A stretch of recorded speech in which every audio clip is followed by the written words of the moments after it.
సామెతలు 26వ అధ్యాయం 20వ వచనం నుంచి.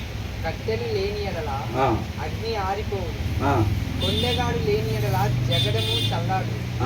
ఏంటంట? కట్టెలు లేని ఎడల అగ్ని ఆరిపోవును, కొండెగాడు లేని ఎడల జగడము చల్లారును అని అంటున్నారు. అంటే కొండెగాడు ఉన్న దగ్గర ఏమైందంట? జగడాలు ఉంటాయి అన్నమాట. అని వాక్య సారాంశం ఏం చెప్తుందండి? మనం అందరం సమాధానాన్ని కోరుకోవాలి కానీ జగడాలని కోరుకోకూడదు అన్నమాట. అవునా? మనం ఎవరం కూడా జగడాలు కోరుకోకూడదు అన్నమాట. అవునా? యేసుక్రీస్తు వారు ఎక్కడున్నా సరే ఎలా ఉంటుంది? సమాధానంగా ఉండిద్ది అనమాట. కాబట్టి మనం కూడా ఎక్కడున్నా సరే సమాధానాన్ని కోరుకునే వారంగా ఉండాలి, సమాధానమే ఉండాలి కానీ జగడాలు ఏమాత్రం కూడా ఉండకూడదు. మరి జగడాలు ఎక్కడ ఉంటాయంట? కొండెగాడు ఎక్కడుంటే అక్కడ జగడాలు ఉంటాయి. ఒక మనిషి జీవితంలో ఉండకూడని ఏంటంటే జగడాలు అని అంటున్నారు. అవునా? ఇది మనిషి ఉండాల్సిన విధానము. కొండెగాడు ఎక్కడుంటే అక్కడ జగడాలు ఉంటాయి అంట. వాక్య సారాంశం ఏం చెప్తుంది? మనం సమాధానం ఉండాలి తప్ప ఎక్కడైనా జగడాలు అసలు ఉండకూడదు. అంటే ఈ భూమి మీద ఏ మనిషి కూడా జగడాలు లేకుండా ఉండాలి. జగడాలు లేకుండా ఉండాలంటే మరి ఎలా ఉండాలంట? కొండెగాడు లాగా ఉండకూడదు. కొండెగాడు అంటే మనం కొండెగాడు లాగా ఉన్నాం అనుకో, మనం సమాధానం కావాలనుకున్నా సరే ఎక్కడికి వెళ్ళి ఏముండిద్ది? జగడమే ఉండిద్ది అన్నమాట. మనం సమాధానం కావాలనుకుంటాం కానీ కొండెగాడు లాగా ఉంటే ఎక్కడికి పోయినా సరే జగడాలే ఉంటాయి. కొండెగాడు అంటే ఎవరు? హృదయంలో వాక్యం లేనివాడు అన్నమాట. ఆ కొండత్వం అనేది ఎక్కడి నుంచి వచ్చింది అంటే స్వాభావికంగా వచ్చిన మూఢత్వంలో నుంచి వచ్చే లక్షణం అది. అవునండి. కొండగాడు అంటే ఎవరి అన్న వ్యక్తిగత విషయాలు చెప్పటం, వాళ్ళ గురించి వీళ్ళ గురించి ఉన్నాయి లేని కల్పించి చెప్పటం, లేని కూడా వీళ్ళు ఊహించుకొని కల్పించి వేరే వాళ్ళకి చెప్తూ ఉంటారనమాట. సాడీలు ముచ్చట్లు ఇవన్నీ కూడా ఏ విశ్వాస జీవితంలో ఉండకూడదు అన్నమాట. అర్థమవుతుందండి? ముచ్చట్లు చెప్పటం, సాడీలు చెప్పటం, లేనిపోయిన విషయాలు యాడ్ చేసి చెప్పటం, ఎవరైనా వ్యక్తిగత విషయాలు మనకి ఏదన్నా తెలిసినవి అంటే అవి తీసుకొని వెళ్ళి బహిర్గతం చేయటం, మొత్తం ఊరు మొత్తానికి చెప్పటం, ఇలాంటివి చెప్పినప్పుడు ఏమైంది? అవునా? ఏదో ఇద్దరు గొడవ ఆడుకుంటారు. ఆ గొడవలో ఏమే తిడతా ఉండిద్ది, ఆమె తిడతా ఉండిద్ది. ఆమె ఏం తిట్టిందో వీళ్ళకి సరికి వినపడకపోవచ్చు కానీ పక్కన ఒకళ్ళు ఉంటారు కొండిగాళ్ళు. సొంత మాట అంటే అయినంటే ఏమనింది అని అంటారు. ఏమనిందని అంటే వాళ్ళన్న మాట చెప్తాడు. చెప్పంగా నీకు ఏం లేదు, నీకు వెళ్ళిపోయింది ఇంటి మీదకి మళ్ళీ. అవునా కదా? ఆ మాట చెప్తే వీళ్ళిద్దరి మధ్యలో ఇంకా గొడవ పెరిగిద్ది అని తెలిసి కూడా ఏం చేస్తారు? ఆ మాటని ఇంకా ఆద్యం పోసినట్టుగా అట్లా గొడవలు పెంచుతూ ఉంటారు అన్నమాట. కొంతమందికి అది ఆహారం అన్నమాట. వాళ్ళకి వీళ్ళకి గొడవలు పెట్టి వాళ్ళు వీళ్ళు ఏడుస్తూ ఉంటే తినటానికి లేదంటే వీళ్ళు ఆల్రెడీ తినేసినట్టు ఉంటుంది. తినటానికి లేదండి పూట మాకనంటే ఆ మాట చెప్పి బిర్యానీ పెట్టినట్టు అన్నమాట. ఉదయంలో వాక్యం లేని వాళ్ళకి ఎలా ఉంటుంది? మాకు మాత్రమే, మిగతా వాళ్ళందరికన్నా మేమే బాగుండాలి, మా పిల్లలే బాగుండాలి, ఇలా ఉండిద్ది అన్నమాట. మా చక్కగా మంచి ఆహారం తినొచ్చామని అంటే నీరసపడిపోతారు అవతల వాళ్ళు. ఎవరు? ఉదయంలో వాక్యం లేని వాళ్ళు. ఎవరన్నా చక్కగా తినొచ్చామని అంటే వీళ్ళు నీరసపడిపోతారు. ఏదన్నా ఈయనకి జీతం వచ్చిందండి, పిల్లలకి మాకు కొద్దిగా బట్టలు తీసుకున్నాం వెళ్ళి వాళ్ళ అంటే వీళ్ళు నీరసపడిపోతారు. విశ్వాసం అసలు నిజంగా హృదయంలో వాక్యం ఉంటే ఎలా ఉండాలి? వీళ్ళు అలాగా కుటుంబంతో వెళ్ళి ఏదన్నా బట్టలు కొనుక్కొని వస్తే, లేకపోతే వీళ్ళకి చక్కగా ఏదన్నా కుటుంబంతో కలిసి ఏదన్నా ఎక్కడన్నా టిఫిన్ చేసి రావటం, భోజనం చేసి రావటం చేస్తే ఎంత హ్యాపీగా ఉంటారు. అలాగే అవతల వాళ్ళు చెప్పినప్పుడు కూడా అంత ఆనందపడేవారుగా ఉండాలి. నిజంగా హృదయంలో వాక్యం ఉంటే అలాంటి ఆలోచన అలా ఉండిద్ది అనమాట. అర్థమవుతుందండి? కానీ మనకు నీరసపడుతున్నాం అనుకోండి, అప్పుడు దాకా సంతోషం ఉండేవాళ్ళం డల్ అయిపోయాం అనుకోండి, ఏంటిది ఆ సింటమ్? దేనికి? మన హృదయంలో వాక్యం లేదు అని. అర్థమవుతుందండి? కాబట్టి ఇక్కడ మాటలు తీసుకెళ్ళి అక్కడ చెప్పటం, అమ్మయ్య వీళ్ళు ఇప్పుడు దాకా మంచోళ్ళు అనుకుంటున్నారు, వీళ్ళ గురించి ఒక విషయం తెలిసింది, మొత్తానికి చెప్పేసామంటే వాళ్ళు చెడ్డోళ్ళు అని చెప్పి తెలిసిపోయింది అని చెప్పి ఇలాంటి పనులు మనం ఎప్పుడు కూడా చేయకూడదు. ఎవరి దగ్గర సమస్య ఉందన్నప్పుడు మనం మన ఇంట్లో సమస్య అయితే ఏం చేస్తాం? ఊరు మొత్తానికి చెప్పుకుంటామా? మా ఆయనకి నాకు గొడవ అయిందండి అని చెప్పి మొత్తానికి చెప్పుకుంటారా? ఏం చేస్తారు? సమాధానం కోసం దేవుడికి ప్రార్థన చేసుకుంటారు. అవునా? విశ్వాసి అని భార్య అనుకోండి, లేకపోతే భర్త విశ్వాసం అనుకోండి, ఏం చేస్తాడు? ప్రభువా నీ పాదాలు చెంత పెడుతున్నాను అయినా సమాధానం దయచేయి మా ఇద్దరి మధ్యలో అని అనుకుంటారు. అవునా కదా? మరి వేరే వాళ్ళ విషయంలో వేరే వాళ్ళు భార్య భర్తలు గొడవ పడ్డారనో, లేకపోతే వేరే వాళ్ళ ఇంట్లో ఏదైనా పోయింది అనగానే, లేకపోతే వాళ్ళు ఏదైనా పొరపాటు జరిగింది అనగానే, వాళ్ళ ఆఫీస్లో బాస్ ఏదైనా అన్నాడు అనగానే, లేకపోతే ఉద్యోగం నుంచి తీసేసారు అనగానే, మనం ఏం చేయాలి? ప్రార్థన చేయాలా? పోయి ఊరంతా చెప్పి రావాలా? ప్రార్థన చేయాలి. మన ఇంట్లో అట్లాంటిది ఏదైనా జరిగితే పక్కింటికి కూడా తెలియకుండా మోకాలు వేసి ప్రార్థన చేసుకుంటాం. అదే వేరే వాళ్ళ గురించి చెప్తే ఊరు మొత్తం, అవునా, ఊరు మొత్తం మనం తిరిగి వస్తే వేరే రకంగా అనుకుంటారు. మన చర్చిలో చెప్తే సారు అందరూ పోయి మన వాళ్ళు ఎవరింటికాడ వాళ్ళు చెప్తారు అనుకుంటాం. అర్థమవుతుందండి? మనం అలాగా కుండెగాళ్ళలాగా ఉండకూడదు. మనిషి ఉండకూడని విధానం అన్నమాట సాడీలు చెప్పటం అనేది, ముచ్చట్లు చెప్పటం, గంటల అవసరం లేని ముచ్చట్లు చెప్పటం, ఇవన్నీ కూడా మనిషి ఉండకూడని విధానము. అవి ఉన్న దగ్గర ఏముంటాయి అంట? జగడములు ఉంటాయి అన్నమాట అవి ఉండే దగ్గర. కాబట్టి మనం ఎప్పుడు కూడా సమాధానాన్ని కోరుకునే వారంగా ఉండాలన్నమాట. తర్వాత ఏమంటున్నారు? వేడి బూడిదకంట బొగ్గులు, అగ్నికి కట్టెలు, చూసారండి ఏమంటున్నారు? వేడి బూడిద కంటే ఏం కావాలి? బొగ్గులు కాల్చిన తర్వాత అది కాలిపోయిన తర్వాత ఏముంటుంది అక్కడ? బూడిద. కాబట్టి ఆ వేడి బూడిద కావాలంటే దానికి ఏం కావాలి? బొగ్గులు కావాలి. అవునా? అగ్నికి ఏం కావాలంట?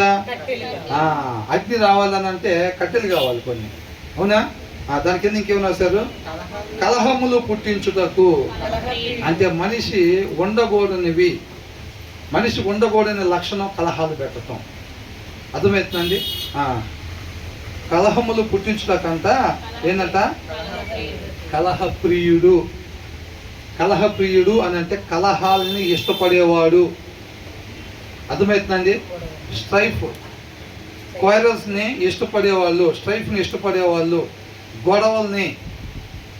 ఇద్దరి మధ్యలో నిలవలే నీ పొరుగువాడిని ప్రేమించాడు. ఎక్కడైతే ఇద్దరు ముగ్గురు కూడి ఉంటారో అక్కడ నేనుంటాను అంటాడు. అంటే ఆయన ప్రేమై ఉంటాడు వాళ్ళ మధ్యలో. దేవుడు ప్రేమ స్వరూపి కాబట్టి వాళ్ళ మధ్యలో ప్రేమై ఉంటాడు అన్నమాట. అర్థమవుతుందండి? కాబట్టి ఒక్కడే ఉంటే ఉండడం అనుకుంటా. నేను దేని గురించి నా ప్రార్థన చేస్తే నేను ఒక్కదానే కాబట్టి దేవుడు ఇక్కడ ఉండడేమో అంటే అట్లాగే ఉండదు. రహస్యంగా నువ్వు తలుపేసుకొని ప్రార్థన చేస్తే దేవుడు అక్కడ ఉంటాడు, వింటాడు. అర్థమవుతుందండి? ఎక్కడైతే ఇద్దరు ముగ్గురు కూడి ఉంటారు అంటే అక్కడ ఆ ప్రేమై ఉంటాడు అనమాట.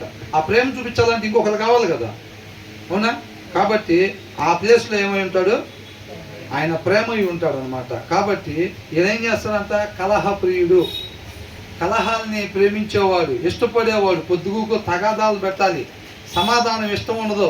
భార్య భర్త ఇద్దరు సేపట్లో ఉంటే కనుక సంతోషంగా ఉంటే, సమాధానం ఉంటే కూడా ఇష్టపడి ఏదో ఒకటి కసురుకోవాలి, ఏదో దాని గురించి లేవనెత్తాలి.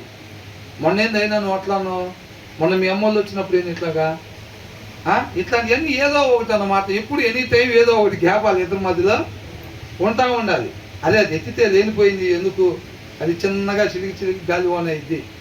అవునా? అదేంటంట మనకి చెరువుకి గండి పడినట్టు అంట. కలహం స్టార్ట్ చేయటం అంటే చెరువుకి గండి పడినట్టు. అదేమైంది? చిన్నగా అది చిన్నగా పెద్ద పెద్ద పెద్ద పెద్ద ఈ ఊరు మొత్తాన్ని ముంచింది. చిన్న విషయాల దగ్గర పోయి విడాకులు తీసుకునే వాళ్ళు ఎంతమంది ఉంటారు? అది అక్కడ దాకా పోయిద్దని ఆయనకి తెలియదు, ఆమెకి తెలియదు. అది జగడము అని తెలిసినప్పుడు దాన్ని ఇమ్మీడియట్గా చేతిలో బొగ్గులు మంట పడితే ఎలాగైతే వదిలిపెడతామో అలాగే ఇమ్మీడియట్గా వదిలిపెట్టాలంట దాన్ని. అర్థమవుతుందండి? కాబట్టి మన సమాధానాన్ని కోరుకోవాలి. కొండెగాడనంట ఏం చేస్తాడు? కలహములు పుట్టించుటకు కలహప్రియుడు. హృదయంలో వాక్యం లేనోడే కలహాలని ఇష్టపడతా ఉంటాడు అనమాట. హృదయంలో వాక్యం ఉన్నవాడు ఏమనుకుంటాడు? నేను నా భార్య బాగుండాలి, సమాధానం కలిగి ఇరువురు కూడా మమ్మల్ని ఉపేక్షించుకొని దేవుని చిత్తాన్ని నెరవేర్చేటట్టుగా ఉండాలి అని అనుకుంటాం. మరి అలా అనుకునే వాళ్ళు నిన్ను వాళ్ళే నీ పొరుగు వాడిని ప్రేమించే ఉండిద్ది కదా వాళ్ళ హృదయంలో. మరి ఇంటి పక్కన వాళ్ళ గురించి ఏమనుకుంటాడు? వాళ్ళ భార్య భర్తల గురించి వాళ్ళు కూడా అలాగే ఉండాలనుకుంటారు. వాళ్ళిద్దరు కూడా వాళ్ళని వాళ్ళు ఉపేక్షించుకొని దేవుడి చిత్తాన్ని నెరవేర్చడానికి ముందుకు సాగిపోయేవారుగా ఉండాలి. వాళ్ళ పిల్లలను కూడా అలాగే పెంచాలనుకుంటారు. ఇంటి వెనకాల వాళ్ళ గురించి ఏమనుకుంటారు? అదే అనుకుంటారు. ఇంటి ముందు వాళ్ళ గురించి కూడా అదే అనుకుంటారు. వీళ్ళు ఎప్పుడు కూడా సమాధానాన్ని కోరుకుంటారు. కానీ ఈ హృదయంలో వాక్యం లేని వాళ్ళు ఏం చేస్తారంటే కలహప్రియుడు. కలహాల్ని వాళ్ళు ఇష్టపడుతూ ఉంటారు. వాళ్ళు ఎక్కడున్నా ఏం చేస్తారంట? ఇప్పుడు మంట మండాలని అంటే అగ్గిపొల ముట్టించి ఇట్లా పెడతాం చూసారండి, ఆయన కలహప్రియుడు. కలహప్రియుడి దగ్గర నుంచి స్టార్ట్ అయ్యిద్ది ప్రోగ్రాం. ఆ మంట అనేది అక్కడి నుంచి స్టార్ట్ అయ్యిద్ది అనమాట. అవునా? ఇప్పుడు దీక్ష ఉండేది, పొలలు పెడతాం, పొయ్యి పెడతాం, మంట ఎక్కడి నుంచి స్టార్ట్ అయ్యిద్ది? అగ్గిపెట్టి దగ్గర నుంచి స్టార్ట్ అయ్యిద్ది. ఆ అగ్గిపెట్టి వాళ్ళు కలహప్రియుడు అనమాట. అక్కడి నుంచి పొల పెడతాడు, తప్పుకుంటాడు, ఇద్దరు కోడి పందాలు దనుకున్నాడు, సెంటర్లో దనుకుంటుంటే కమ్ముకు చూస్తూ ఉంటాడు.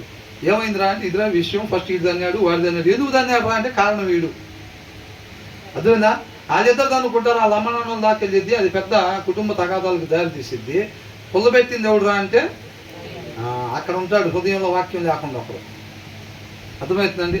ఇక ఇంటికి వెళ్ళిన తర్వాత వాడికి నాన్న టిఫిన్ చేయాలంటే వద్దు, తినేసి వచ్చేది అంటాడు. ఎక్కడ తిన్నాడు? ఆ సెంటర్లో తిని వచ్చాడు. సెంటర్లో హోటల్ లేదు కదరా అంటే వాళ్ళిద్దరికి గొడవ పెడితే ఇద్దరు కలిసి తన్నుకున్నారు, వాళ్ళ అమ్మ నాన్నలు వచ్చారు, జుట్లు పీక్కున్నారు, కడుపు నిండింది. అవునా? కాబట్టి అట్లాగనమాట. ఆయన కలహప్రియుడు అని అంటున్నారు. మనం అలాంటి చేయొచ్చా? చేయకూడదు. మనం ఎక్కడున్నా సమాధానం ఉండాలి. ఏ కుటుంబాల మధ్యలో కావచ్చు, ఏ వ్యక్తుల మధ్యలో కావచ్చు, ఎక్కడైనా సరే ఆ ప్లేస్లో యేసుక్రీస్తు వారు ఉంటే ఎలా ఉంటుందో, ఆ వాక్యమైన దేవుడిని మన హృదయంలో పెట్టుకున్నప్పుడు మనం ఎక్కడున్నా కానీ అలాగే ఉండేది. వాక్యం చదవకుండా నేను ఎక్కడ పోయినా సమాధానం ఉండాలని అనుకున్నా జరగదు అది. అర్థమవుతుందండి? సోమరు ఏం చేస్తాడు? కష్టపడకుండా రిజల్ట్ కోరుకుంటాడు. అవునా? అక్కడ బాటిల్ ఉంది, దేబ్బా అది తాగితే బలిలో ఉంటుంది, ఈ టైంలో బాగా దాహం వేస్తుంది అనిపించింది, కానీ అక్కడ పోయి ఆ బాటిల్ తెచ్చుకోడు. కానీ ఏమనుకుంటాడు? అది తాగితే బలిలో ఉంటుందని దాన్ని ఆశిస్తూ ఉంటాడు. కానీ కష్టపడతాడా? పోయి తెచ్చుకుంటాడా? తెచ్చుకోడు. మనం కూడా ఆత్మీయ సోమరులు ఎలాగుంటారు? అసలు నేను కూడా ఎక్కడికి పోయినా సమాధానం ఉండాలి, నేను ఎక్కడికి వెళ్ళినా ఏసై వెళ్ళినట్టు ఉండాలి, నేను ఎవరిని చూసినా కానీ ఏసై చూసినట్టు ఉండాలి, నేను మాట్లాడితే ఏసై మాట్లాడినట్టు ఉండాలి అనుకుంటాడు. బైబిల్ తీరు ఎవరు వీళ్ళు? ఆత్మీయ సోమరులు అనమాట. అంటే అక్కడ కూర్చొని చదువుతూ ఉంటే, ఆయన పాదాల చెంత ఉండి చదువుతూ ఉంటే చక్కగా ఆయన గుణలక్షణాలు మన హృదయంలో చేరుకుంటూ ఉంటాయి. ఆ కష్టపడకుండా కూర్చొని ఒక గంట సేపు వాక్యం చదవకుండా నేను ఎక్కడ పోయినా సమాధానం ఉండాలి, నేను నోరు తెస్తే జీవపు ఓట్లాగా ఉండాలి, ఇవన్నీ అనుకుంటా బైబిల్ మాత్రం తీయకుండా ఉండేవాళ్ళు ఆత్మీయ సోమరులు అనమాట. అదేది జరగదు. వాళ్ళు అనుకుంటారు సమాధానం అని, వీళ్ళు పోయిన దగ్గర తగాదాలే జరుగుతూ ఉంటాయి. అర్థమవుతుందండి? కాబట్టి ఎందుకని? అది మన వల్ల అయ్యే పని కాదు.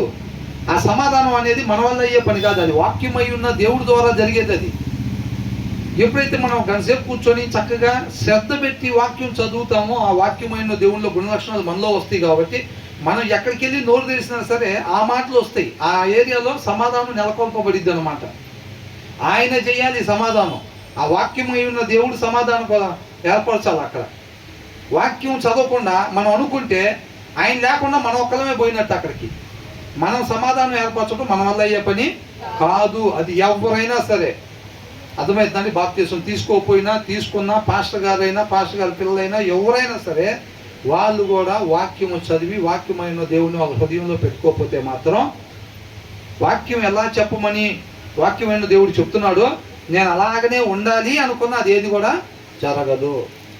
దాని ద్వారా మనం కష్టపడాల్సింది కష్టపడాలి, మోకాలేసి ప్రార్థన చేయాలి, ఆయనతో బాగా అంటు కట్టబడాలి, ఆయనతో సహవాసం చేయాలి, ఆయన పాదాల చెంత సమయాన్ని గడపాలి. అర్థమవుతుందండి? శరీరం చక్కగా ఆరోగ్యంగా ఉండాలంటే ఏం చేస్తాం? పొద్దున టిఫిన్ టయానికి తినాలి, మధ్యాహ్నం భోజనం ఆరోగ్యం బాగుందంటే అరే నువ్వేం చేయదురా టయానికి తిని ఏదైనా. మరి ఆత్మక ఆహారం టయానికి పెట్టే పని లేదా? అసలు మాట ఎవరు చెప్తున్నారా? అదే వచ్చిన ప్రాబ్లం మన దగ్గర. అర్థమవుతుందండి? ప్రతి ఒక్కళ్ళు ఏమనుకుంటారంటే నేను నడుస్తుంటే మా నీడ పడితే స్వస్థతలు జరగాలని అనుకుంటాం అందరం. అంతగా ఆయనతో సాహసం కలిగి ఉంటే మన ద్వారా జరగవని ఏమీ లేదు. ఒక పేతుల దగ్గర జరిగిద్ది, పౌలు గారి దగ్గర జరిగిద్ది అనేది ఏమి లేదు. అక్కడ వాళ్ళ దగ్గర మాత్రమే జరిగిద్దని ఏమి లేదు. వాళ్ళు కూడా మనలాంటి మనుషులే. వాళ్ళ హృదయంలో ఆయనకి అంతగా చోటిచ్చారనమాట. అంతగా ఆయనలో నాటపడ్డారు వాళ్ళు. అర్థమవుతుందండి? యేసుక్రీస్తు వారు కూడా అలాగే తండ్రిలో నాటపడ్డాడు కాబట్టి ఆయన ద్వారా కార్యాలు జరిగినాయి. వీళ్ళు కూడా అలా నాటపడ్డారు కాబట్టి వీళ్ళ ద్వారా కార్యాలు జరిగినాయి. మనం కూడా నాటపడితే మన ద్వారా కూడా కార్యాలు తప్పక జరుగుతాయి అంతే. కానీ వచ్చిన ప్రాబ్లం ఏంటంటే మనం అలా నాటపడం. కాకపోతే సోమర్లాగా ఏమనుకుంటామంటే అవన్నీ ఆశిస్తాం. అంత సమయం వాక్యం దగ్గర గడపము, అంత సమయం ప్రార్థనలో గడపము. అంత సమయం గడిపే వాళ్ళ ద్వారా ఏ కార్యాలు జరుగుతాయో మా ద్వారా ఈ జరగాలని ఆశపడతా ఉంటాం అన్నమాట. అవునా? అలా కాకుండా మన ఆత్మీయ సోమరులాగా కాకుండా మనం తగిన సమయం ఆయన పాదాల చెంత గడిపే వాళ్ళంగా ఉండాలి. అప్పుడు మన ద్వారా కలహాలు లేకుండా ఎక్కడికి వెళ్ళినా సమాధానమే నెలకొల్పబడిద్ది. మన హృదయంలో ఆయన ఉండాలి, ఆయన గుణలక్షణాలు ఉన్నప్పుడే మనం ఎక్కడికి వెళ్ళినా సరే సమాధానం నెలకొల్పబడిద్ది తప్ప ఆయన నిలమరలో పెట్టి మనం ఎక్కడికి పోయినా సరే తగాదాలే జరుగుతూ ఉంటాయి. రిటర్న్లో వచ్చేటప్పుడు అనుకుంటాం ఏమని, సమాధానం పొందుతామని వెళ్ళాం కదా అక్కడికి, కాదే ఎందుకు బండి తేడా పడింది. ఇప్పుడు కాదు, నువ్వు అట్లా ఆయన ఇంటికాడ పెట్టి నువ్వు ఎప్పుడు వెళ్ళినా ఏం పడిద్ది, తేడానే పడిద్ది. నువ్వు కాదు, అట్లా ఎవరు వెళ్ళినా తేడానే పడిద్ది. కాబట్టి టయానికి తింటున్నదండి, ఖచ్చితంగా తగిన సమయం ఆయనతో గడపాలి. అవునా? మాధుర్యమే ఏంటంట, ఆయనతో గడపటం అంట. అవునా కదా? అట్లా అనిపిస్తుందా? మాధుర్యంగా అనిపిస్తుందా? అయితే వాక్యం చదవకుండా తిరిగినంతసేపు మాకు మాధుర్యమే నా ప్రభుతో అంటారా లేదా? వాక్యం చదవకుండా తిరుగుతుంది భలే హాయిగా ఉంటుంది బ్రదర్. మీకు తెలియదు అనుకుంటే ఇంకా టేస్ట్ ఎంత బాగుంటుంది అనుకుంటున్నారు. అసలు వాక్యం చదవకుండా రోజంతా గడిపి రేపు కూడా చదవకుండా ఎల్లుండి కూడా చదవకుంటే భలే ఉంది. ఎండాకాలం సెలవులా ఉంటుంది బ్రదర్. ప్రార్థన కూడా చేసుకోకుండా ఉంటుంటే భలే ఉండిద్ది అసలు. అవునా? రేపు కూడా భలే ఉండిద్ది. మారుతుంటే ఎప్పుడన్నా చూసారుగా, చిన్న పునుగులు వేసేటప్పుడు, బజ్జీలు వేసేటప్పుడు. అవునా? అట్లా ఉండిద్ది అనమాట. కాబట్టి మనం కలహాలు లేకుండా అంటే ఆయనతో నాటుబడి ఉండాలి. 20వ వచనంలో ఏమనుంది? కొండెగాడు లేని ఎడల జగడము చల్లారును. 21లో ఏమనుంది? కలహములు పుట్టించుటకు కలహప్రియుడు అనమాట. అగ్నికి కట్టెలేస్తాగో కలహప్రియుడు. కలహాన్ని ఇష్టపడేవాడు. హృదయంలో వాక్యం లేనివాడు ఇష్టపడుతూ ఉంటాడు. ఎవరు నా ముందు నవ్వకూడదు, నేను నా భార్య నా పిల్లలే నవ్వుతూ ఉండాలి. ఎప్పుడు మా ముందు ఎవరన్నా బండెక్కి భార్య భర్త నవ్వుకుంటూ వెళ్తే మాకు మనశ్శాంతి ఉండదు. ఎవరు పిల్లలన్నా చక్కగా ఆడుకుంటుంటే కొత్త బట్టలు వేసుకుని వస్తే మాకు మనశ్శాంతి ఉండదు. అంటే ఏమంటే ఏం చేయాలి? ఇంట్లోకి వెళ్ళి కూర్చొని వాక్యం తీసి చదవాలి. అప్పుడు సెట్ అయింది కొద్దిగా. అవునా? జ్వరం వస్తే ఏం చేస్తాం? పారాసిటమాల్ వేసుకుంటాం. మనకి ఇలాంటి సిమ్టమ్స్ కనపడంగానే ఇమీడియట్గా ఏం చేయాలి? ఒక పూట సెలవు పెట్టుకొని కాలేజీకి వెళ్ళేటప్పుడు అట్లా అనిపించింది అనుకోండి, అవసరమైతే ఆ పూట కాలేజీ మానుకొని ఇంటికి వెళ్ళి కూర్చొని బైబిల్ చదువుకోవాలి. అప్పుడు లోపల స్వస్థత పడిద్ది అనమాట. అవునా? రోగం పోయిద్ది. కావాలంటే చూడండి, అట్లా చదివిన తర్వాత మీరు బయటకు వచ్చిన తర్వాత ఆయనతో తగిన సమయం గడిపిన తర్వాత మీరు బయటకు వస్తే ఎవరైనా భార్య భర్తలు ఇద్దరు నవ్వుకుంటూ వెళ్తున్నా మీకు కూడా ఎంత ఆనందం అనిపించింది. అంటే తగ్గిపోయింది. ఎలా ఉంది ఇప్పుడు? ఎలా ఉంది ఆనందం అంటే ఏం చెప్తారు? తగ్గిపోయింది బ్రదర్. ఇప్పుడు నిన్న మాత్రం కొద్దిగా అట్లా ఉంది అని అన్నట్టు ఉంటుంది. అవునా? తర్వాత ఏంటంట, అది సామాన్య విషయం కాదు. అర్థమైందండి? కొండెగాడు మాట్లాడి ఎలా ఉంటాయి అంట?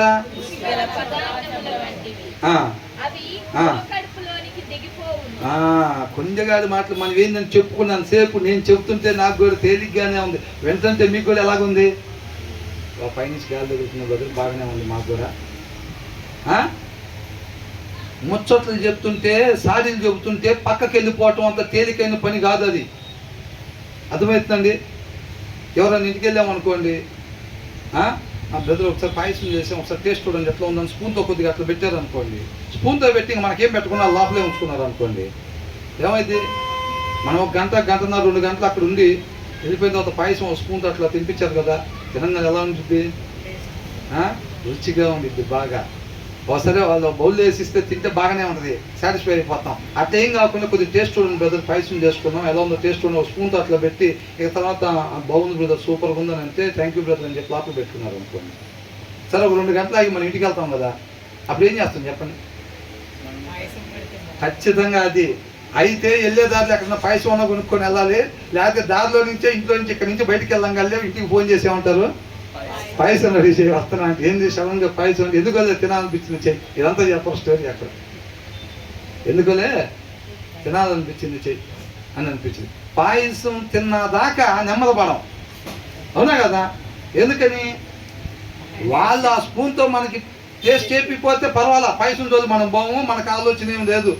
అదేం చేశారు పాపం, జాయిసీకి కొద్దిగా ఐస్ క్రీమ్ ఎలా ఉందో చూడమ్మని కొద్దిగా అట్టని వదిలిపెట్టారు.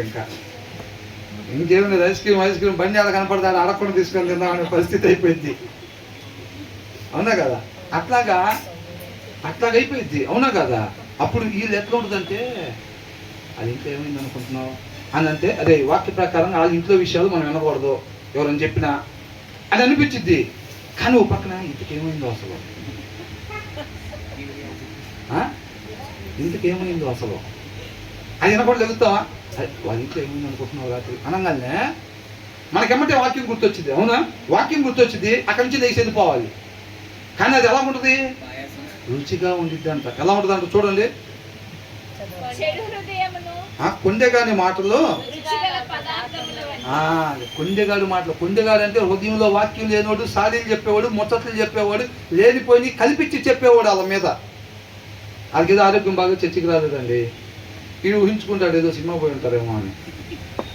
ఊహించుకొని ఏం చేస్తాడు, కొద్దిసేపు వీళ్ళ పక్కన కూర్చొని సినిమాకి వెళ్ళరా ఇది రాలేదు రోజు వచ్చేవాళ్ళు అని అంటాడు. సరే ఈ వరుస అయిపోయింది, ఇది మొత్తం చూసుకుంటాడని చెప్పి అది పోయి అక్కడ కూర్చుంటాడు. కొద్దిసేపు అక్కడ కూర్చొని కంజీలు కొట్టి అలాగే చెప్తాడు. అలా చెప్తే మొత్తం కవర్ చేసాం పర్లేదు అని అనుకుంటాడు. అసలు విషయం ఏంటంటే వాళ్ళకి ఏదో కొద్దిగా బాగలేదు, రాలా. ఏం చేశాడు ఇది ఆపలే. ఇప్పుడు వాళ్ళని ఎవరైనా అడిగారు అనుకోండి, ఏంటి వాళ్ళు ఎవరు వచ్చినట్లేదంటే సినిమా పోయారని అంటున్నారు, మరి ఎవరు అని అంటారా లేదా? వాళ్ళ క్యారెక్టర్ ఏం చేశారు? బ్యాడ్ చేసేసారు, అవునా కదా? వాళ్ళ క్యారెక్టర్ బ్యాడ్ చేసేసారు. కాబట్టి అది ఎందుకు రాలేదు అనుకుంటున్నావు అని అన్నప్పుడు మనం అట్లా వినకూడదు కదా అని వాక్యం అనిపిస్తుంది. ఇంతకు ఎందుకు రాలేదు ఈ పిల్లడికి తెలుసు అనుకుంటా, అవునా కదండి? అది వినకుండా లేకపోలేము మనం. అదనమాట రుచి అంటే. సాడీలు చెబుతుంటే అసలు మామూలుగా గొడవ వాళ్ళ ఇంట్లో అని అంటే అదే మనం వినకూడదు అనుకుంటాం. ఆయన సార్ తర్వాత ఏమైంది, ఎట్లాగైంది గొడవ, అసలు ఏం కొట్టింది, ఆయన కొట్టాడు ఆయనకి, కథ ఎక్కడ దాకా వెళ్ళి ఆగింది, ఈ టెన్షన్ అంతా ఉండిద్ది టీవీ సీరియల్ లాగా. అంటే అది రుచిగా ఉండిద్ది అన్నమాట. మనం లెగిసి పోలేము. అపవాది వదిలిన బాణం అది ఎలా ఉంటుంది? అట్రాక్షన్ లేకుండా ఉండదు అక్కడ. రుచి లేకుండా వదులుతారా? ఇప్పుడు సప్పిడిగా చేసుకొచ్చి విషం పెట్టారు అనుకోండి, దాంట్లో కొద్దిగా దినంగా ఏం బాగా తీసేయని అంటాడు, తీసేయని అంటారు. వాళ్ళు తింటారా? చచ్చిపోతారు. అప్పుడు చచ్చిపోరు. విషం దేంట్లో కలపాలి? బాగా రుచిగా ఉంది దాంట్లో, లేకపోతే బాగా కొద్దిగా దూరం అన్నా పోయి ఒక మంచి స్వీట్ షాప్లో కొనుక్కొచ్చి అప్పుడు దాంట్లో విషం వేసామంటే కొద్దిగా తినందంటే టేస్టీ స్వీట్ ఎక్కడ తెచ్చావు, సూపర్గా ఉంది, అది కూడా పెట్టు అని అంటారు. మొత్తం తింటారు, మొత్తం స్వీట్ తినేసి చచ్చిపోతారు, అవునా? అట్లాగా అపవాది ఏం చేస్తాడు? మనం జీవం చేస్తాడా లేకపోతే మరణానికి గురి చేస్తాడా? అపవాది పెట్టి ప్రతి దాంట్లో విషమే ఉంటుంది. ఆ విషం పెట్టే దాంట్లో దేంట్లో కలుపుతాడు? ఆ విషం రుచి గల దాంట్లో, టేస్టీ దాంట్లో కలుపుతాడు అనమాట. ఆ వదిలే బాణం ఎలాంటి బాణం వదులుతాడంటే మంచి నైపుణ్యత కలిగిన వదులుతాడు. వాడు ముచ్చట్లు మౌలుగా చెప్పడు. అసలు అక్కడి నుంచి పోలేము మనం. పోవాలంటే బలం ఉండాలి. ఏ బలం? ఆత్మీయ బలం ఉండాలి. ఆ బలం లేకపోతే పరిశుద్ధాత్ముడు గద్దిస్తాడు, ఇది నీకు అవసరం లేదు, ఇక్కడ నీకు ఇది అనవసరమైన మాటలు, వాళ్ళు మూర్ఖులు, వాళ్ళ నోట నీకు జ్ఞానం దొరకదు, కాబట్టి అక్కడి నుంచి నువ్వు వెళ్ళిపో అని అంటూ ఉంటాడు. కాబట్టి వాళ్ళు ఏం చేస్తారు? టీవీ సీరియల్ సస్పెన్స్ లాగా మిగతాది రేపు అన్నట్టుగా చెప్తూ ఉంటారు. ప్రతి మాట మిగతాది రేపు అన్నట్టు చెప్తూ ఉంటారు. నువ్వే మాట కాడు కూడా లేచిపోలేవు. అట్లా ఉండిద్ది అనమాట. ప్రతి మాట అంతా రుచికరంగా చెప్తూ ఉంటారు వాళ్ళు. అర్థమవుతుందండి? కాబట్టి ఏంటంటే కొండెగాని మాటలంట రుచిగల పదార్థముల వంటివి, అవి లో కడుపులోనికి దిగిపోవును. ఎన్నోది అది? 22. అయ్యి they go down to the inmost parts అని ఉందన్నమాట. మనం ఏం చేస్తామనంటే, ఇప్పుడు మనకు తెలియదు ఏదో చాలా పరిస్థితి బాగులేదండి, అబ్బాయికి ఏదో బాగలేదు ఆరోగ్యం, అది అందరికీ చెప్పుకునేది కాదు, ఇలా చెప్పట్లేదు. మనం ఏం చేస్తామనంటే అది బయటికి కనపడకుండా దాన్ని హృదయంలో ఎక్కడో అడుగున దాస్తాం ఆ భావోద్రేగాన్ని. అర్థమవుతుందండి? బయట అందరితో పాటు కలిసే ఉంటాం. జనాలకి తెలియకూడదు, తెలియపరచకూడదు అనే విషయాలు హృదయంలో ఎక్కడో అడుగునుంటాయి అన్నమాట. ఇవి చాలా కాస్ట్లీ. అర్థమవుతుందండి? ఆ అభిప్రాయాలు చాలా కాస్ట్లీ. ఇదేం చేసిద్దంటే ఎక్కడికి వెళ్తాయి అంటే కొండెగాడు మాటలు చాలా రుచిగా ఉంటాయి. అవి లో కడుపులోనికి ఇన్మోస్ట్ పార్ట్స్ అని అంటే మన భావాలు, అంతర్భావాలు ఏవైతే ఉంటాయో సీక్రెట్ ప్లేస్, బాగా డెప్త్ ప్లేస్ ఉంటుందో చూసారండి, ఆ ప్లేస్లోకి వెళ్తాయి అన్నమాట. నీ అభిప్రాయాన్ని మారుస్తానికి. అర్థమవుతుందండి? నీ భావోద్రేగాన్ని పురికొలిపే విధంగా ఉంటాయి ఆ మాటలు. ఏదో ఊరికే పైన లాగుండి నువ్వు పట్టించుకున్నట్టుగా ఏమి ఉండవు, అలాగుండవు. నీ వ్యక్తిత్వాన్ని దెబ్బతీసే పరిస్థితి ఉండిద్ది అనమాట ఆ మాటలకి. అవి అక్కడికి జరబడతాయి ఆ మాటలు. ఆ రుచిగల మాటలు నువ్వు రుచిగా ఉన్నాయి కదా అని చెప్పి వింటా ఉంటే ఏమైందంట? అవి మన లోపల మన హృదయం అంతరంగంలోకి వెళ్తాయి అన్నమాట, చెదలాగా పడతాయి అక్కడ. అర్థమవుతుందండి? అప్పుడు మనం ఏం చేయాలి అసలు? మరి అవి నష్టాన్ని చేకూరుస్తాయి కదా, అవి విషంతో కూడుకుని ఉండిద్ది అన్నమాట ఆ మాట. అవునా? అపవాది పంపించింది కాబట్టి అది మన మరణానికి గురి చేసేది దాంట్లో ఉండిద్ది. అది ఏం చేసిద్ది అంటే మన హృదయం లోపలికి వెళ్ళినప్పుడు అది నష్టాన్ని చేసిద్దా లాభాన్ని చేసిద్దా? మన హృదయంలో నష్టాన్ని చేసిద్ది అది. మరి ఆ నష్టం జరగకుండా ఉండాలంటే ఏం చేయాలి? మనం వినకుండా ఉండాలి. ఆ మాటలో చెప్పుడు మాటలు సాడీలు చెప్పేవాళ్ళు ఉంటారు, వినేవాడు ఉంటే చెప్పేవాడు ఏంటి చెప్తానే ఉంటాడు. ఇక ఎన్నైనా తాజ్మహల్ నాది అంటారు, చార్మినార్ నేనే అద్దెకిచ్చాను అంటాడు. అంటారా లేదా? అవునా అదే అవునా అంటే అవునురా మా నాన్న కట్టింది అది అన్నాను. వీడు ఎంతనాడు అనుకో, వీడు పిచ్చే ఎదురులాగా ఉన్నాడు, వీడికి ఏమైనా చెప్పచ్చు, బస్ స్టాండ్ మాది బస్సులు పెట్టుకుంటామంటే ఇచ్చామంటారు. ఎందుకని? ఎంతనాడు కాబట్టి అవతలోడు. అవునా? మనం కూడా ఏంటంటే వాళ్ళు ఏం చేస్తారు, ఎన్ని చెద పురుగులు కావాలంటే అన్ని పురుగులు, పంట నాశనం చేసే పురుగులు ఎన్ని కావాలంటే అన్ని మాటలు నీ హృదయం లోతుల్లోకి వేసేస్తూ ఉంటారు. అవి ఎలాగుంటాయి? రుచిగా ఉంటాయి. అవి రుచిగా ఉండి వాళ్ళని నాశనం చేసేవిగా ఉంటాయి అన్నమాట. అర్థమవుతుందండి? అది అవతలలో హృదయంలో వాక్యం లేదు కాబట్టి వాళ్ళ హృదయంలో మూఢత్వంలో నుంచి వచ్చే మాటలు విషపు మాటలు అన్నమాట. అవి మనల్ని కూడా నాశనం చేస్తాయి. కాబట్టి అవి రుచిగా ఉంటాయి, అవి తప్పించుకోవటం కష్టం. దానికి బలం కావాలి. వాక్యమై ఉన్న దేవుడు లేకుండా అక్కడి నుంచి ఎవరు కదలలేరు. చెప్పే నా దగ్గర నుంచి వినే మీ దాకా, బయట ఉండే వాళ్ళ దగ్గర దాకా ఎవరు కూడా అక్కడి నుంచి కదలలేరు బలం లేకపోతే. అర్థమవుతుందండి? యేసేపు అక్కడి నుంచి వెళ్ళిపోయాడంటే ఎలా వెళ్ళిపోగలిగాడు చెప్పండి? ఆత్మీయ బలం. నా దేవుడికి విరోధంగా నేను పాపం ఎలా చేస్తాను అనుకున్నాను. అర్థమవుతుందండి? ఆయనకి బలం ఉంది కాబట్టి అక్కడి నుంచి వెళ్ళిపోగలిగాడు. అవునా? అది దావీదు ఎందుకు వెళ్ళిపోయాడు? లేదు బలం ఆ టైంలో బలం లేదు. హృదయంలో వాక్యమై ఉన్న దేవుడు లేకపోతే కనుక, వాక్యం మనం చదవకపోతే మాత్రం మనకి కూడా తెలియదు. మన పేర్లు క్రైస్తవ పేర్లే ఉంటాయి, మన ఫెలోషిప్కి వెళ్తానే ఉంటాం, వాళ్ళు ముచ్చట్లు చెప్తూ ఉంటే చక్కగా అక్కడ కూర్చొని వింటానే ఉంటాం. ఆ పురుగులన్నీ కూడా శుభ్రంగా మన హృదయంలో వేసుకుంటాము. అవి వేసుకొని వాటిని తీసుకొని ఇంటికి వెళ్తాము. అవి ఏం చేస్తాయి అంటే దాన్ని బట్టి ఆ హృదయం లోపల ఏది ఉందో దాన్ని బట్టి మన ఆలోచనలు వస్తాము. అర్థమవుతుందండి? వాళ్ళన్నీ ఆ విషపు మాటలు వేసేసారు కదా, ఇక మన ఆలోచన ఎట్లాంటి ఆలోచన ఉంటుంది? విషపు ఆలోచన చేసుకునే వాళ్ళంగా ఉంటాము మనం. అర్థమవుతుందండి? మారిపోతాము అన్నమాట. ఆ విషపు ఆలోచన బట్టి మనం మాట్లాడిన మాట బుక్లో రాస్తారు, రేపు దాన్ని లెక్క అడుగుతాడు దేవుడు. మనం దాన్ని బట్టి చేసే క్రియని బుక్లో రాస్తారు, రేపు దానికి మనం లెక్క అడుగుతారు అన్నమాట. కాబట్టి మనం ఏంటంటే చెప్పుడు మాటలు ఇట్లా సాడీలు చెప్పే వాళ్ళ దగ్గర మనం ఉండకూడదు. అంతకుముందు వచనాల్లో చూసాం కదా, ఏమని? ఎవరైతే ఒకరి మీద సాడీలు చెప్తున్నారో ఆ సాడీలు ఎవరి గురించి చెబుతున్నారు అది కాదంట, ఆ చెప్పేవాడి గురించి. ఇతను నమ్మకస్తుడు కాదు, నమ్మక ద్రోహం చేసేవాడు, వాళ్ళ వ్యక్తిగత విషయాలు ఇంటి పక్కన కాబట్టి ఈయనకి వినపడినప్పుడు ఈయన నాతోటి చెప్పకూడదు. ఈయన వ్యక్తిగతంగా ప్రార్థన చేసి వాళ్ళ కుటుంబంలో సమాధానం రావాలని కోరుకోవాలి తప్ప వేరే వాళ్ళకైనా చెప్పకూడదు. ఈయన అలా చెప్తున్నాడంటే ఈయన నమ్మకస్తుడు కాదు, వాక్యానుసారంగా ఉంటున్న నీతిమంతుడు కాదు. వాక్య ప్రకారంగా మనం వినకూడదు కాబట్టి ఆ మాట మనం ఏమీ కూడా వినకూడదు. అక్కడి నుంచి ఇమీడియట్గా మనం పక్కకి వెళ్ళిపోవాలి. వెళ్ళిపోతే మన హృదయం ఆరోగ్యంగా ఉండిద్ది, చక్కగా మనం నీతిమంతులుగా ముందుకు కొనసాగిపోవచ్చు. అవునా? కాబట్టి చెప్పుడు మాట తినే దగ్గర మనం ఉండకూడదు. కాబట్టి ఆ బలం ఉండాలి, అక్కడి నుంచి వెళ్ళిపోయే బలం ఉండాలని అంటే మనకి ప్రతి ఒక్క నీతిమంతుడికి ఆపదలో అనేక మన హృదయంలో సమృద్ధిగా దేవుని వాక్యం ఉన్నా సరే అపవాది పంపిస్తాడు. ప్రయత్నం చేయకుండా ఉన్నాడు, ఏసైనే పడగొడతాకి ట్రై చేద్దాం, పడితే పడతాడు కదా అని అనుకున్నాడు. అపవాది ప్రతి ఒక్క ట్రై చేస్తూనే ఉంటాడు. హృదయంలో వాక్యం ఉన్న అలాంటి వాళ్ళని పంపిస్తాడు. వాక్యం ఉన్నప్పుడు కానీ మనం అక్కడి నుంచి పక్కకి వెళ్ళిపోగలుగుతాము. మన హృదయంలో వాక్యం లేదనుకోండి, అప్పటికే చదివి 2 రోజులు అవుతుంది, 3 రోజులు అవుతుంది, 3 వారాలు అవుతుంది అనుకోండి, అనుకుంటాం అట్లా వెళ్ళిపోవాలని మొత్తం చెప్పిన నాకు అక్కడే ఉంటాం. అదంతా ఎక్కించుకొని వస్తాం, ఆ చెత్త అంతా ఎక్కించుకొని వచ్చి నేను ఎప్పుడో వచ్చిండాల్సింది అసలు పక్కకి అనుకుంటాం. అంతే ఆ లోపల జరబడింది పని చేయకుండా ఉంటుందా? ఖచ్చితంగా పని చేసిద్ది. నష్టం చేయాల్సిన నష్టం చేసేసిద్ది అంతే. ఇప్పుడు మనం పెట్రోల్ తాగామండి, నీళ్ళు అనుకోని డీజిల్లో గోజులో ఏదో తాగేసాం, కృష్ణాలు తాగేసాం, తాగేసి ఇచ్చాను నేను తాకుండా ఉండాల్సింది అన్నాం కానీ అది కామ్ అయిపోయిందా? అది మంచినీళ్ళ బిహేవ్ చేస్తూ ఉంటుందా? అది కిరోసిన్ లాగానే పని చేస్తూ ఉంటుంది. మనం అనుకున్నా సరే సరే నేను వెళ్ళిపోయి ఉండాల్సింది ఇక్కడి నుంచి అనుకున్నా సరే మీ లోపల జరపడిన మాటలు అది చేయాల్సిన నాశనం చేయకుండా వదిలిపెట్టదు అంతే కదా. కాబట్టి ఆ మాటలు లోపల జరబడిన తర్వాత అయ్యో కుయ్యో మొర్రో అని అనుకునే కన్నా అది అవ్వకుండానే ముందే మనిషికి సేఫ్ గార్డు వాక్యం ఉండాలి. అవునా? కాబట్టి ఎనీ టైం హృదయంలో వాక్యం ఉంటే మనకి ఎక్కడా ఇబ్బంది లేదు.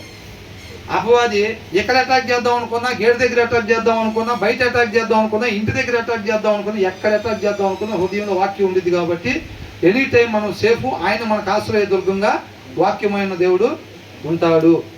వాక్యం లేకపోతే మన ఎవరు అనేది ఏమీ కనపడదు, ఎవరైనా పడిపోవటమే జరిగింది అనమాట. అవునా? ఈ 3 వచనాలు దేని గురించి ఉన్నాయి? కొండెగాడి గురించి. కొండెగాడి లేని ఎడల జగడము చల్లారును, కలహమును పుట్టించుటకు కలహప్రియుడు, కొండెగాని మాటలు రుచిగల పదార్థములు వంటివి అవి లోకడుపులోనికి దిగిపోవును. దిగిపోయిన తర్వాత మనం తీసుకుంటాను కుదరదు, జరగాల్సిన నష్టం జరిగిపోయింది. అవి లోపలికి దిగకుండానే జాగ్రత్త పడాలి మనం. అర్థమవుతుందండి? మనం కొండెగాడిలాగా ఎప్పుడు కూడా ఉండకూడదు. కొండెగాడి సాడీలు చెప్పేటప్పుడు మనం అక్కడ చెవులు అప్పగిచ్చి ఉండకూడదు అనమాట. మనం ఎక్కడ ఉండాలి, ఎంతసేపు ఉండాలి, ఏ మాటలు వినాలి, ఏ మాటలు వినకూడదు, అవన్నీ కూడా ఆయన జ్ఞానం వివేకాల మీద ఆధారపడి ఉంటాయి అనమాట. కాబట్టి వాక్యం చదువుకుంటూ ఉంటే దేవుడు ఆ జ్ఞానాన్ని దయచేస్తాడు. మనం ఎంతవరకు ఉండాలి అక్కడ అంతవరకే ఉంచుతాడు. వినకూడని మాటలు వచ్చినప్పుడు మనం అక్కడి నుంచి దేవుడు పక్కకి తీసుకెళ్తాడు అనమాట. ఆ తర్వాత ఏమంటున్నాడు? ఇది మాటలు రాశారా? హృదయం మీద రాసుకున్నారా? లేదా వినటానికి బాగున్నాయి, చల్లటి పూట హ్యాపీగా ఉంది భలేగా అని, కానీ మాకు వాక్యం చదివే ఉద్దేశం ఏం లేదంటారా? ఈ మన హృదయం మీద రాసుకుంటే ఇవి మనం బ్రతికిస్తాయి అన్నమాట. అవునా? ఆ తర్వాత ఏమంటున్నారు? చెడు హృదయమును ప్రేమగల మాటలాడు పెదవులను కలిగి ఉండుట మంటి పెంకు మీద వెండిపోతుతో సమానం. చూసారా? ఇక్కడ కోటు ధరించుకున్న 3వ వ్యక్తి గురించి. ఒకళ్ళు నీతిమంతుడు, ఒకళ్ళు మూర్ఖుడు, ఇంకొకళ్ళు ఉంటారు. వాళ్ళు ఎవరంటే ఇక్కడ హృదయం ఎలా ఉందో చూడండి. చెడు హృదయమును ఎలా వస్తాయి అసలు? అయ్యి హృదయంలో ఏది ఉందో అది కదా వచ్చేది బయటికి. అవునా? హృదయంలో ఏది ఉందో స్వాభావికంగా మూఢత్వం ఉంటే వాక్యమైన దేవుడు లేకపోతే వాళ్ళు ఆ మాటలే మాట్లాడుతూ ఉంటారు, ఆ పనులే చేస్తారు, ఆ చూపే చూస్తారు వాళ్ళు. కానీ నీతిమంతుడికి హృదయంలో దేవుని మాటలు ఉంటాయి కాబట్టి వాళ్ళు నోరు తెరిస్తే జీవపు మాటలే మాట్లాడతారు. వాళ్ళు ప్రవర్తించడం మేలుకరంగానే ఉండిద్ది అన్నమాట, మాదిరికరంగానే ఉండిద్ది, మంచి మాదిరికరంగానే ఉండిద్ది. కానీ వీళ్ళు 3వ కోవ చెందిన వాళ్ళు. ఎవరు వీళ్ళు? చెడు హృదయం, ప్రేమ గల మాటలు. అంటే ఏంటి? అంతరంగం దేవుడు ఇది చూస్తాడు, ఇది ఎట్లా ఉందంట? చెడుగా ఉంది. అంటే వాక్యం లేకుండా ఉంది అని అర్థమవుతుందండి. వాక్యం లేకుండా ఉంది. వాళ్ళు మాటలు ఎలా ఉన్నాయి అంట? ప్రేమ గల మాటలు. ఎట్లా వచ్చినాయి? ఎలా వచ్చినాయి? కోటేసుకున్నారు. ఏమేశారు? కోటేశారు. ఇంటి దగ్గర వాక్యం చదవరు అసలు వాళ్ళు. ఇక్కడికి వస్తే praise lord brother, sister, praise lord sister, అసలు చదవట్లేదేమో ఏమాత్రం డౌట్ రాకుండా ఆ పలకరింపు ద్వారా, మన బాడీ లాంగ్వేజ్ ద్వారా వాళ్ళని మోసం చేస్తానికి, ఆ మోసం చేయటానికి వీళ్ళు వేసిన ముసుగు అనమాట. అది కనపడదు, ట్రాన్స్పరెంట్గా ఉండిద్ది. జాయిస్ ఎలా ఉంటుందంట? ట్రాన్స్పరెంట్ ముసుగు. చదివినవాడు వాక్యము చదివి హృదయంలో నిజంగా వాక్యం ఉండి నాకన్నా నా పొరుగువాడు యోగ్యుడు అని ఎంచుకున్నవాడు నిజంగా ఎలా ప్రవర్తిస్తాడో అలా ప్రవర్తిస్తూ ఉంటాడు. ఇంటి దగ్గర వాక్యం చదవకుండానే, హృదయంలో వాక్యమైన దేవుడు లేకుండానే ఉన్నవాడు ఎట్లా ప్రవర్తిస్తాడో అలా ప్రవర్తిస్తూ ఉంటాడు అనమాట. హృదయంలో వాక్యమైన దేవుడు ఉంటే ఆ మాటలు ప్రేమ కలిగిన మాటలు వస్తాయి. అవునా? కాకపోతే వీళ్ళకి కూడా ఏ మాటలు వస్తున్నాయి? ప్రేమ గల మాటలు వస్తున్నాయి. కానీ హృదయం ఎలాగుంది? చెడుగా ఉంది. అంటే లోపల వాక్యమైన దేవుడు లేడు, బయటికేమో ప్రేమ గల మాటలు చూపిస్తున్నారంట. అర్థమవుతుందండి? ఈ రోజుల్లో చర్చిలు నిండిపోతున్నారు, బయటికి మాత్రం ఇంటి పక్కన వాళ్ళు 10 సంవత్సరాల నుంచి ఉంటున్నా కానీ అసత్యంలోనే ఉంటున్నారు. ఎందుకని? ముందు వీళ్ళు ఈ కోవకు చెందిన వాళ్ళు, ముందు వీళ్ళు ఇంటి పక్కన 10 సంవత్సరాల నుంచి అసత్యంలో ఉండే వాళ్ళు ఇప్పుడు కూడా అట్లాగే ఉంటున్నారు. ఎందుకని? వీళ్ళు ఆ కోటులు ధరించుకొని ఉంటారు. శుక్రవారం, మంగళవారం, ఆదివారం ఆ కోట్ వేసుకుని వెళ్ళొస్తారు ఫెలోషిప్కి. ఇంటికి రాగానే కోట్ అక్కడ పెడతారు, టీవీ రిమోట్ తీసుకుంటారు, సీరియల్ ఆన్ చేసుకుంటారు. అర్థమవుతుందండి? లోపల కుళ్ళు, కుతంత్రాలు, ఈర్ష, బైబిల్ చదివేది ఉండదు. కానీ ఇక్కడికి వస్తే వాక్యం చదవాలి. వాక్యం చదివాక వాక్యం చదవాలక్క, చదవకపోతే ఎట్లాగా మనం? బ్రదర్ వాక్యం చదివారా? చదవాలి బ్రదర్, వాక్యమే మనకి అంటూ ఉంటారు. ఈ ఇంటికి వెళ్తే బైబిల్ లేదు. అర్థమవుతుందా? అక్క ప్రార్థన చేసుకుంటున్నావా, అన్న ప్రార్థన చేస్తున్నావు, పొద్దున్న 3ంటికి లేస్తున్నావా అని అంత షోయింగ్ మామూలుగా ఉండదు. ఈయన లేకూడదు 3ంటికి, ఏ నీళ్ళు వస్తాయి మోకాళ్ళు మంచం మీద వేసేది. పడుకునేటప్పుడు 11, 11:30 మంచం ఎక్కేసి నిద్రపోయేటప్పుడు అక్కడే పలుపు మీద ఇంతలో పలుపు కొనుక్కొని దాని మీద మోకాలు చేసి ప్రార్థన చేసి కొనుక్కుంటాడు ఇంకా భక్తుడు. అవునా? ఇక్కడికి వచ్చి ఏమంటూ ఉంటాడు? లోపలికి వచ్చిన ప్రతి ఒక్కరిని బైబిల్ చదువుకుంటున్నారుగా, ప్రార్థన చేసుకుంటున్నారుగా, మంచిదన్నా కూర్చోండి, అక్కడ ముందు కూర్చోమన్నా అంటూ ఉంటాడు. ఎంత షోయింగ్. అవునా? నిన్న కనపడలేదు ఏంటక్క, ఎక్కడికి వెళ్ళారంటే కొద్దిగా అట్లా బయటకు వెళ్ళి వచ్చాము మా ఫ్యామిలీతో. మేమంతా మంచి మాట చెప్పారు అక్క, చల్లగా మజ్జిగ తాగినట్టుంది అంటారు. ఉట్టిదే, లోపల యాసిడ్ తాగినట్టు ఉంటుంది, బయటకేమో మజ్జిగ తాగినట్టుంది అక్క. ఎంత మంచి మాట చెప్పారు అసలు. నేను మా ఆయన మా పిల్లలు బయటకు వెళ్ళి వచ్చినంత హ్యాపీగా ఉన్నాక మాట. ఎంతమంది లేరండి అట్లాగా? అవునా? మంచి మాట చెప్పారు అని అంటారు. లోపల చూస్తేనే యాసిడ్ తాగినట్టు ఉంటుంది. ఇంటికి వెళ్ళిన తర్వాత యాసిడ్ ఆయన మొహం మీద పోసినట్టుంది. ఏంటి నీ మొహాన్ని కొట్టేది వాళ్ళు వెళ్ళి రాత్రి పోయిన వారం అంతా బయటకు వెళ్ళి వచ్చారంట, మా జీవితాలు ఎట్లా తాగబడి అని అంటారు. ఆయనకి ఏమైనా పెడేది మన యాసిడ్ మొహం మీద పోసినట్టుగా ఇది ఆయన పరిస్థితి. ఎవరో వెళ్ళింది నాయన, కలవకలకి ఏం కలిసారు వాళ్ళు అని అనుకుంటారు. అంటే ఏంటి అదంతా చల్లగా మజ్జిగ తాగినట్టుందని ఇక్కడేమో జనాల ముందు. అవునా? కానీ అక్కడికి పోతే ఆకు లోపల ఎట్లా ఉంది? నిజంగా మజ్జిగ తాగిన వాళ్ళు ఇంటికి పోయి అంతే ఉంటారా? మజ్జిగ తాగినట్టున్న వాళ్ళు అక్కడ తాగినది యాసిడ్ తాగినట్టుంది కాబట్టి ఇంటికి పోయి యాసిడ్ తాగిన వాళ్ళు ఎట్లా ప్రవర్తిస్తారో అట్లా ప్రవర్తించారనమాట. ఇదంతా ఏంటంటే హృదయంలో వాక్యం లేదండి. అది మన వల్ల అయ్యే పని కాదు, మన వల్ల అయ్యే పని కాదు. మనం అదే దేవుడి జ్ఞానం, నేను చదువుకున్నా, నాకు ఉద్యోగం ఉంది, నేను అందగాడిని, నేను ఎత్తున్నా, నేను లావు ఉన్నా, దాన్ని బట్టి కథ నడపాలి. ఏంది ఆత్మీయంగా అట్లా నడపచ్చా? నడుస్తాయా? ఎత్తుటోళ్ళు పరిచర్లో ఉన్నారా? తెల్లగున్న వాళ్ళు పరిచర్లో ఉంటున్నారా? లావుగుండే వాళ్ళు పరిచర్లో ఉంటున్నారా? లేదా ఇంటి పేరు గొప్పగుండే వాళ్ళు పరిచర్లో ఉంటున్నారా? పుట్టి క్రైస్తవులే పరిచర్లో ఉంటున్నారా? అవన్నీ ఏం చూడరు అసలు. దేవుడు అవన్నీ ఏం చూడరు. అంతరంగంలో నీటి వాగుల కొరకు దుప్పెలాగైతే ఆశపడితే అలాగే ఆశపడే వాళ్ళు ఎవరైతే ఉన్నారో వాళ్ళ కోసం పైనుంచి చూస్తూ ఉన్నాడు. ఆ ఆశ ఎవరికైతే ఉంటుందో వాళ్ళు నిన్నే సత్యాన్ని తెలుసుకొని నేను సాయంత్రం వచ్చినా సరే సత్యంలోకి వాళ్ళని వాడుకుంటాడు దేవుడు. పుట్టి క్రైస్తవం అయి ఉండొచ్చు కాక పక్కన పడి ఉంటాం అంతే. అర్థమవుతుందండి? అంతరంగంలో ఆశ లేకపోతే జనాల ముందు ఎట్లా నటిస్తాం? స్టేటస్లో ఏం పెడదాం, ప్రొఫైల్ ఫోటో ఏం పెడదాం, బైబిల్ ఎట్లా పట్టుకొని ఎట్లా పాస్టర్ గారు ఎట్లా వస్తారు అది కాపీ కొడితే సరిపోయింది. మనం జనాల ముందు షోయింగ్ చేస్తామండి. రేపు సెలక్షన్ ఎవరు చేసేది? తెలియగల వాళ్ళు ఏం చేస్తారంటే సెలెక్టర్ని ఇంప్రెస్ చేసుకుందామని చూస్తారు. ఎవరైతే సెలెక్ట్ చేస్తాడో ఆయన ఇంప్రెస్ చేయడం అనుకోండి మనం సెలెక్ట్ చేస్తాడు. అవునా? ఈ పిచ్చి జనం ఏం చేస్తారంటే సెలెక్టర్ ఆయన అని తెలిసిన అయ్యేలకా షోయింగ్ చేస్తారు. వీళ్ళు ఏమైనా సెలెక్ట్ చేస్తారా? వీళ్ళు ఎవరు సెలెక్ట్ చేసేది కాదు, సెలెక్ట్ చేసేది ఆయన. ఈ రాయి పనికొచ్చిద్దా లేదా నూతన ఎరుసలేముకి అని చెప్పి ఆయన సెలెక్ట్ చేసేది ఆయన. మనం ఆయన దగ్గర ఇంప్రెషన్ కోసం ఆయన ఎలా ఉండమంటున్నాడో అలాగ ఉండాలి. అవునా? దేవుడి దగ్గర ఇంప్రెషన్ కోసం తప్పేం లేదండి. దేవుడు చెప్పినట్టుగా ఉండాలి. తల్లిదండ్రుల దగ్గర నేను మంచి కుమారుని అని అనిపించుకోవాలి, నేను మంచి కుమార్తెని అనిపించుకోవాలి అనే ఆశ ఉండాలి. తప్పేం లేదు దాంట్లో. అవునా కదా? చక్కగా వాళ్ళు చెప్పి చేసుకుంటా, మంచి పనులు చేసుకుంటా, మంచిగా పెరగటం తప్పేం లేదు. మనం కూడా అట్లా ఉండాలి. అవునా కదా? కాబట్టి కానీ వీళ్ళు ఏం చేస్తారంట? చెడు హృదయం, ప్రేమగల మాట్లాడే పెదవులు, మట్టి పెంకు మీద అంతా వెండి పోతతో. ఇప్పుడు మట్టి కొండకి వెండి పెయింట్ వేసామనుకోండి, ఇప్పుడు మట్టి కొండకి సిల్వర్ పెయింట్ వేసామనుకోండి, ఆ సిల్వర్ పాట్ అయిపోయిద్దా? లోపల ఏముంటుంది? లోపలంతా మట్టే ఉండేది. అది పెయింటింగ్ సిల్వర్ పెయింట్ వేసినంత మాత్రాన ఆ పాటు మొత్తం సిల్వర్ పాటు కాదు. వీళ్ళు అలాంటి వాళ్ళు అంట. హృదయం చెడుగా ఉండిద్ది, హృదయంలో వాక్యం ఉండదు, పైన పెయింటింగ్ వేస్తారు. ఏం పెయింటింగు? ఆత్మీయుడు అనే పెయింట్ శుభ్రంగా వేసుకొచ్చుకుంటారు. డౌట్ రాకుండా తెల్లసొక్క. అవునా?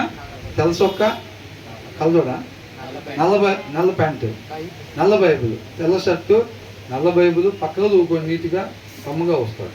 చర్చ అయిపోయిన తర్వాత ఆటోమేటిక్గా ఏం చేస్తాడు? అవునా? అట్లా వీళ్ళందరూ కూడా ఇలా ఉంటారు అన్నమాట. మనకెలా తెలిసింది అండి? అది పైన 3 వచనాలు ఎవరి గురించి? కొండెగాడి గురించి. మన కొండెగాడి లాగా అసలు ఎప్పుడు ఉండకూడదు. అవునా? ఉండకూడదు అంటే ఏం చేయాలి మరి? హృదయంలో వాక్యం. ఆయనతో బలంగా సహవాసం, ప్రతి వచనం కూడా అటువైపే చూపిస్తూ ఉండిద్ది. వాక్యమైన దేవుని కలిగి లేకుండా ఈ ఉండమన్న రీతిగా ఉండటం ఏ వచనం కూడా మన వల్ల అవ్వదు చేయటం. మనిషి వల్ల కాదండి. దేవుడిని పక్కన పెట్టి మనిషి ఏ వచనం ప్రకారం ఉందామన్నా అనుకుంటాడు తప్ప అది ఏది కూడా చెయ్యలేడు, దాంట్లో డౌటే లేదు. అర్థమవుతుందండి. మోషేతో ఏమన్నాడు? నేను నా జనాలను అక్కడి నుంచి విడిపించి నేను అక్కడి నుంచి మొత్తాన్ని నడిపించాను అన్ని రోజులు, నేను వాళ్ళకి కనాన్ని అప్పగించి అని అంటున్నాడు. మోషే ఏం చేశాడు? మరి మోషే ఏం చేశాడు? వాళ్ళు విడిపించింది ఎవరంట? దేవుడు విడిపించాడు. వాళ్ళు చెప్పులు కూడా అరిగిపోకుండా ఎవరు నడిపించారు? దేవుడు నడిపించాడు. కనాన్లోకి చేర్చింది ఎవరు? దేవుడే చేర్చాడు. మరి మోషే ఏం చేశాడు? దావీదుని ఏమన్నారు? ఆయన శత్రువుని నీ చేతికి అప్పగించాడు అని అంటున్నాడా లేదా? దేవుడు శత్రువుని దేవుడు అప్పగించాడు అంటున్నాడు దావీదు. దావీదు ఏం చేశాడు? మరి దావీదు ఏం చేశాడు? యెహోషువ అక్కడే నిలబడ్డాడు బయటే. 7 రకాల జనం ఉన్నా సరే బయట అయితే పదండి వెళ్ళిపోదాం అన్నాడు. ముందే అక్కడే ఉన్నాడు. నేను అప్పగిస్తా వాళ్ళని నీకు అని అన్నాడు. నువ్వు వెళ్ళాను అన్నాడు. అప్పగించింది ఎవరు? దేవుడు. ఎంతమంది ఉన్నా సరే కార్యం చేసేది దేవుడు. దేవుడు లేకుండా అదే యెహోషువ మళ్ళీ హాయి పట్టణం మీదకి వెళ్తే ఏమైంది? దెబ్బకు ఓడిపోయాడు. ఓడిపోయాడా లేదా? అంటే అక్కడ ఏంటి? యెహోషువ కామనే, అవునా? ఎరుకో మీదకి వెళ్ళింది అదే యెహోషువ, హాయి మీదకి వెళ్ళింది అదే యెహోషువ. మరి గెలిపోవటంలో ఎందుకు జరిగినాయి? అక్కడ దేవుడు ఉన్నాడు, ఇక్కడ దేవుడు లేడు. అంటే కార్యం ఎవరి ద్వారా జరుగుతుంది? దేవుడి ద్వారా జరుగుతుంది కార్యం. ఇక్కడ కూడా మన యుద్ధంలో గెలవాలి అని అంటే వాక్యమయ్యున్న దేవుడిని తీసుకొని వెళ్తే జరిగేదే తప్ప మనల్ని పూర్తిగా ఉపేక్షించుకుని ఆయన ఒక కత్తి మనం ఒక కత్తి తీసుకెళ్తే మటాషే. ఆయన యుద్ధం చేయకుండా అడ్డుపడేది మనమే, ఎవరో కాదు. మనల్ని పూర్తిగా ఉపేక్షించుకొని మన జీవితం మీద అధికారం ఆయనకు అప్పగించాలి. అర్థమవుతుందండి. నచ్చినవి సెలెక్ట్ చేసుకోవడం కాదు. ఇక్కడ వచనాలు ఒక 7-8 వచనాలు చెప్తే దాంట్లో 3 అయితే చెయ్యొచ్చు, 4 అయితే మనం చెయ్యం. అని నచ్చినవి 3 వచనాలు సెలెక్ట్ చేసుకొని చేయటం కాదండి. 10 ఆజ్ఞల్లో ఒకటి చేయకపోయినా 9 ఆజ్ఞలు నువ్వు చేయనట్టే అని అంటాడు. ఓట్టి మరలు మాత్రం చేసామని మేము ఎవరిని ఇబ్బంది పెట్టలేదు, కనపడిన మరలు చేశాను అంతేనండి అని అంటే రేపు ఎక్కడ తీసుకుంటారు? నిత్య జీవంలోక నిత్య నరకాగ్నిలోక. ఆయన ఒకటే చేస్తున్నాడు జీవితంలో, వేరే తప్పేం చేయట్లా. అవునా? ఒక్కటి చేసినా కానీ అంతే, అవునా కాదండి? కాబట్టి ముసుగొద్దు. ఏ ముసుగు? ఆత్మీయ ముసుగు. హృదయం అంట ఎలా ఉందంట? చెడుగా ఉంది. మరి అది బాగుండాలంటే ఎలాగా? వాక్యం చదవాలి, తగిన సమయం ఆయన పాదాల చెంత గడపాలి. ఆయనతో తగిన సమయం గడిపినప్పుడు ఆ ప్రాసెస్లో ఆయన గుణలక్షణాలు నీలోకి వస్తాయి. నీలో చెత్తంతా పోయి ఆయన వాక్యం ద్వారా నిన్ను కడుగుతా ఆయన గుణలక్షణాలు, అంటే మనిషికి ఉండాల్సిన గుణలక్షణాలు నీలో డౌన్లోడ్ చేస్తూ ఉంటాడు. ఈ ప్రక్రియ జరుగుతూ ఉంటుంది వాక్యం చదివేటప్పుడు. అందుకు చదవాలి వాక్యం. అర్థమవుతుందండి? యెహోషువను చదవమన్నాడు. అక్కడికి వెళ్ళిన తర్వాత మీరు ఒక రాజుని ఎన్నుకోండి, ఎవరో ఒకరిని. ఆ రాజు కూడా ఒకటి జిరాక్స్ తీపించుకొని బైబుల్ ధర్మశాస్త్రం దాన్ని చదువుతూ ఉండాలి. ఎందుకంటే అది చదివేటప్పుడు ఆయనలో ఉండే వేస్ట్ అంతా తీసేసి నేను ఒక మనిషిలో ఉండాల్సిన నీతి న్యాయం ఇవన్నీ కూడా నేను ఆయనలో డౌన్లోడ్ చేస్తా. దాన్ని బట్టి ఆయన మిమ్మల్ని నడిపిస్తాడు ఆ రాజు. అప్పుడు మీరు ఉండాల్సిన రీతిగా ఉంటారు. వాక్యం చదివేటప్పుడు ఆయనతో సమయం గడిపేటప్పుడు ఈ ప్రాసెస్ జరుగుతూ ఉండిద్ది అన్నమాట. అర్థమవుతుందండి? అర్థమైందా? వాక్యం చదివేటప్పుడు మనలో ఉండకూడని అన్నీ పోయి ఉండాల్సిన గుణ లక్షణాలు మన హృదయంలోకి డౌన్లోడ్ అవుతూ ఉంటాయి అన్నమాట, వస్తూ ఉంటాయి. అర్థమవుతుందండి? అందుకు చదవాలన్నమాట. వాక్యం చదవకుండా ఉంటే ఏ మనిషి కూడా మనిషి ఉండాల్సిన విధానంగా ఉండలేడు. పైకి నటించటం అయితే మాత్రం చేయగలుగుతాడు, రేపు ఖచ్చితంగా వాళ్ళకి ఇబ్బంది ఎదురయ్యిద్ది. అర్థమవుతుందండి? టైం ఏమో 9 అయింది. మరి 4 వచనాలు చెప్తే కానీ అవుతుంది. మరి ఇంత రాద్దాం, ఇంతతో ముగిద్దామని ఇప్పుడు చెప్పబడిన వచనం కూడా ఆ వచనం దాని కిందది 4 వచనాలు ఒకటి అనమాట. పైన ఉన్న 3 వచనాలు ఒకటి. ఆ మిగతా 3 ఎక్స్ప్లెయిన్ చేస్తారు కూడా మళ్ళీ టైం పట్టిద్ది. సరే, అది మళ్ళీ ధ్యానించుకోండి. దేవుడికి మహిమ.